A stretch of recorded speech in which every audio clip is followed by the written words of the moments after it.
اعوذ باللہ من الشیطان الرجیم بسم اللہ الرحمن الرحیم وَإِذَا قِيلَ لَهُمُ اتَّبِعُوا مَا أَنزَلَ اللَّهُ قَالُوا بَلْ نَتَّبِعُ مَا أَلْفَيْنَا عَلَيْهِ آبَاءَنَا، اور جب ان سے کہا جاتا ہے اتباع کرو اس کی جو اللہ نے نازل کیا ہے، قالوا وہ کہتے ہیں بل نتبع ما الفینا علیہ آباءنا، ہم تو پیروی کریں گے اس کی جس پر ہم نے پایا اپنے آباء و اجداد کو۔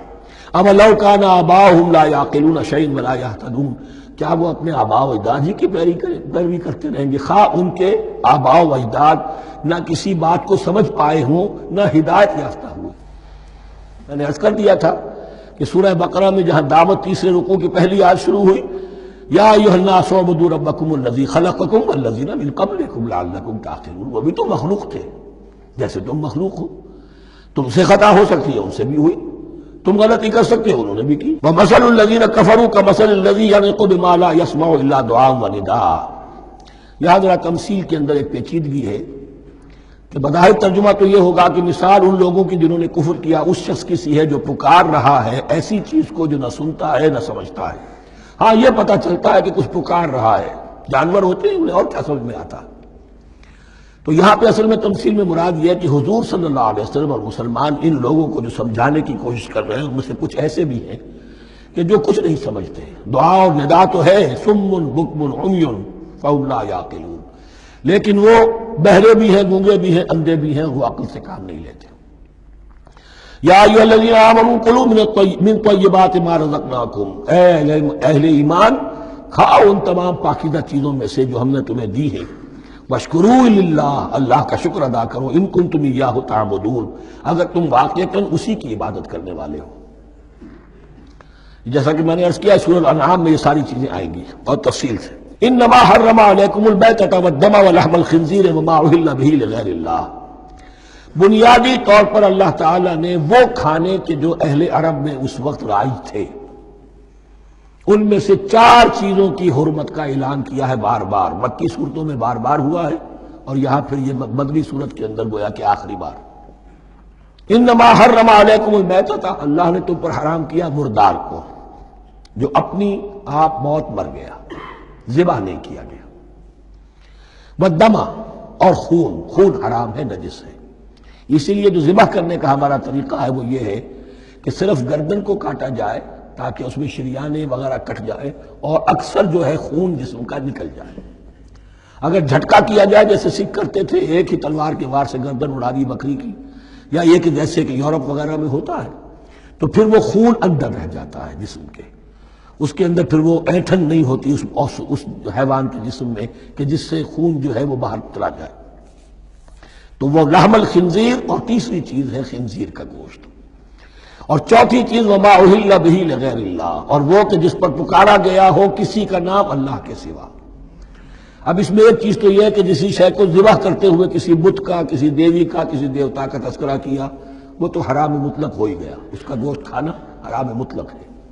لیکن اسی کے تابع یہ ہوگا کسی بزرگ کا قرب حاصل کرنے کے لیے اس کے مزار پر لے جا کر وہاں ذبح کیا جا رہا ہے، پوچھیں گے تو ہم تو اللہ کے لیے ذبح کر رہے ہیں، تو اللہ کے لیے تو اپنے گھر میں بھی کر سکتے تھے ذبح، یہاں کیوں لائے ہو؟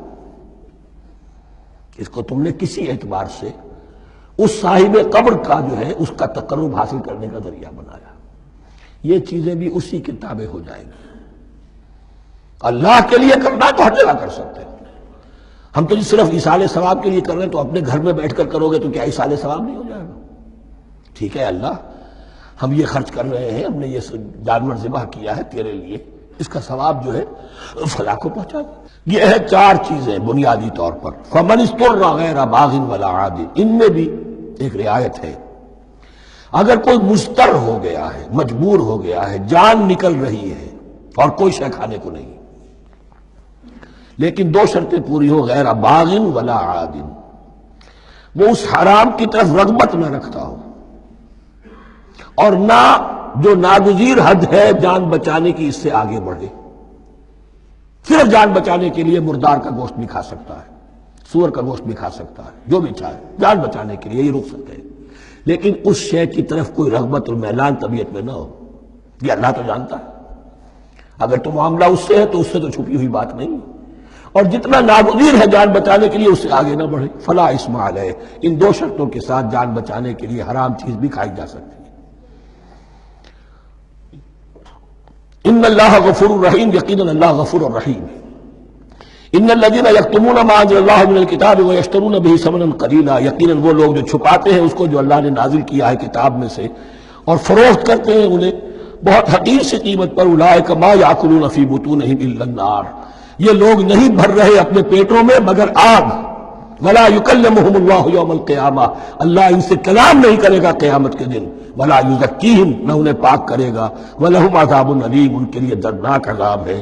اولئک الذین اشتروا الضلالۃ بالہدی، یہ ہیں وہ لوگ کہ جنہوں نے ہدایت دے کر ضلالت خرید لی ہے.